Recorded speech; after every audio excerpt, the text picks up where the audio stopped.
Darren, good morning to you. Good morning, Jer. How you doing? Not too bad, yourself? See the way I distracted attention there while you were just checking your mic? Thank you very much. Like an old pro. Or actually put the attention on me. Sorry, I thought you were done. Yeah, I am done.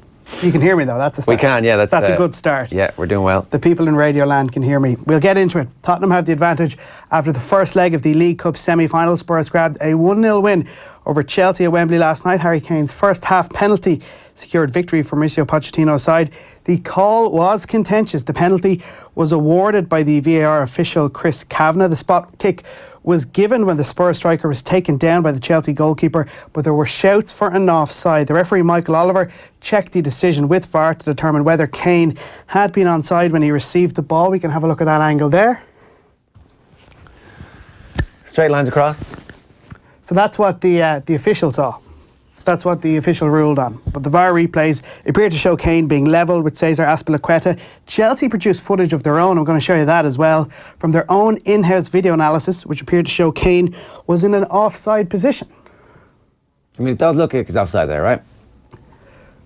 That's like he's leaning offside, right? And that's where Chelsea's footage comes from. So they have a different vantage point than the TV cameras. How did Chelsea have different vantage point at Spurs? This isn't a game that was like that's Wembley, right? That is Wembley, but the TV cameras are set. They're stationary positions that are in the same place for every game. So the video analysis have to find their own spots. So Chelsea walked up to the gantry, put this camera down, and they've got better access. I presume this is a separate gantry at Wembley. It's not like this is like a game at Aldershot in the third round of the FA Cup. This is insane. I would say that neither angle does this justice. He's definitely offside. Part of his body is behind the last defender. That's offside, right? Correct. That's the definition. From that angle. I would. The ball hasn't been kicked yet. I would love to see it from the actual the assistant referee's position.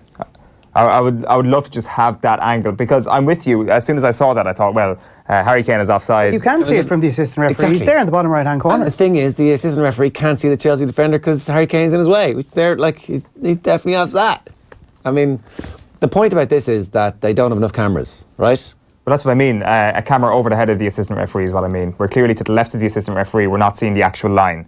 And the same with the Sky Sport or the VAR camera. We're not seeing the actual line. You have to trust that the VAR line has a more intuitive take on things than the naked eye. So, while this morning when I looked at that, I'm like, he's definitely offside. I'm doubting myself, and I'm not sure. This is quite unusual, though, right? I mean, whenever they show a replay of an offside in a Premier League game, there tends to be almost spot-on angle, as in this is exactly where the defensive line is, and that is the only place where you can do it. That is why the assistant referee follows the defensive line all the time, because he puts himself into a position. That camera is not in line with the defence. Game's on Sky, right? Yeah. So, I don't know. The vantage point is a big issue here, in that, yes, when you see the graphics on the screen, it's pretty easy to tell, the line there, I can see the defender, I can see the attacker, I can make my own mind up. Isn't it mad that Chelsea might have a better angle than all of the TV cameras in the stadium? Isn't that mad? I don't think they have a better angle, I think they have a different angle. Well, it appears to be better in this case. For this particular thing, for spotting the offside, it's better. For looking at the shape of the team, but to actually broadcast a match for the viewing pleasure of the public, that's the difference. I think Chelsea's angle is good for them to do their analysis and find out how their players are doing in terms of shape work. Yeah. But from an actual TV, I don't think they have a better TV perspective. Fair enough, but from a VAR perspective, they seem to have, in this instance, a better grasp of, this is a better picture. My point here is that there aren't enough cameras, right? So, to draw an analogy, the NFL have this all 22 cameras thing where every ground has to have the same amount of cameras, right? And it's 22. But then, I didn't know this, I only found this out yesterday, in the playoffs, they have more cameras. And then, for the National Championship final game, the Alabama-Clemson game on Monday at Levi Stadium, it's something like 300 cameras extra. There was a bunch of extra cameras that they bring in. 300. To make sure, I think 200 is the number. To make sure that every single thing is like those, have you seen that picture of the Chinese megalopolis, which is 6 billion pixels, so you can kind of always zoom in on the streets. Yeah. Just to kind of see what clothes people are wearing. That level of detail is possible now because of technology, and they just ramp it up for certain games in the States. And so in the playoffs, there will be more angles than there were in the regular season. If VAR is coming in, can't be getting decisions like this wrong and then saying, we got it right. Yeah, well, sorry to But say they did that get it was- right from their angle, from what they worked off, from their camera angle and their computer. It was right. Yeah, except it was wrong. Are we sure that that's the only angle they worked off? Did they come out and say that afterwards as a thing? But it quickly went from penalty decision to checking the offside. So I thought they would have spent a bit longer checking the offside, but it seemed that straight away he knew the offside was correct and he went straight to checking the penalty. So it didn't seem like they laboured for a very long time on whether or not it was offside, was whether or not, We've got a certainly huge from the fan base caption that here. came up on the screen, It's it was worried. checking penalty, VAR. Because my sense of things was that they're seeing a lot more than we're seeing on television. Yeah, you would imagine so. You would hope so. Well, I wouldn't actually. I would hope that they show the Irish Open is going to to turn up the there, but public it's not going to be the and case. the people in the Hopefully stadium consider them. what they're seeing, And so that it's point that I would completely make is transparent. Dubai, which is That's the benefit of it, and that's what happens in the NFL. And that's what happens in rugby. We get to see what they see, and that's why it works. Would we benefit from having a camera that kind of rolls behind the linesman? I know obviously won't remove human error, but is on a track and just goes different, I up get and all down, that. sees what the linesman sees. I don't know. I don't know. I'm enough pretty sure about, there usually is one. I think that you should be able to map.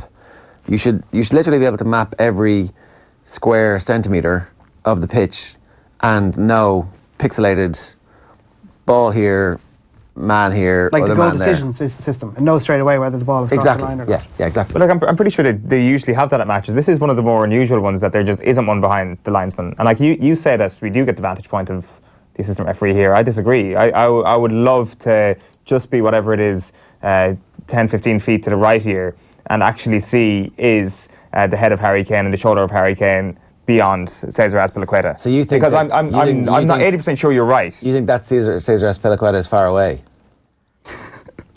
Like, I mean, Have you spoken to him the about idea that you you're can say it's hosting this year 100% and everybody's accurate looking from forward here. to Didn't this? get it. It's You gonna didn't be get it. No, fantastic. I get what Have you're you trying been to in say, touch but with I'm him? trying to make Has he a serious given you point here, any- for God's sake. No, but my point is exactly the same. That there's a perspective difference. Can we see the one they ruled on, the actual footage that the VAR person saw and then made the decision of? Because that has more No. than the one line that Chelsea went with. We can't at the moment. There are Can't some- at the moment. No, few little technical issues in the background there. So Bit like VAR. yeah. Finding its feet. Will we hear from both managers? We'll hear from Mauricio Pochettino in a moment. First, Mauricio Sarri. I am not happy with that system. It's a system that we need still to be agree in the way that we are going to use it. Of course that maybe people say this guy is crazy, but I telling you when I get the benefit. In the Premier League, there isn't, and in Carabao Cup, there is the system. It's very strange, and very strange for us, for the players, and I think also for the referees. Watching the World Cup, watching another league like La Liga, that no one is happy from the day one that they start to use. To get the benefit is, of course, it's nice, but I'm not happy to win the game like this. The referees are not ready to use in the right way this system. Kane was offside, clearly offside. I think that is more important that the lineman stopped the run. He didn't fall off the ball. It's mad that there's such a divergence of opinion here, because in a lot of the match reports this morning, it's like, well, VAR got it spot on. Might be a bit of a delay, and then Maurizio Sarri and Well, it did get a spot on until it emerged that Chelsea had better camera placement than the rest of the world of football. and Yeah, but it proves my they point do- exactly they that do camera do- placement is important. Yeah, they do different things though. The Chelsea one is to analyse the performance. The VAR is a custom-built system designed to spot whether or not someone's offside. So you are going to trust one lad with his camera and a straight line, which in a split-second screenshot appears to show what Chelsea wanted to show, over the multi-million euro goal decision system, which is literally designed and fabricated to make sure it gets those calls right, over some lad with his camera and a straight line. Yeah, I mean, like, do you believe the moon landing was real? Well, do you believe that the shadow in the Liverpool ball was real? Is the real question here. This is this week's version of Liverpool's shadow.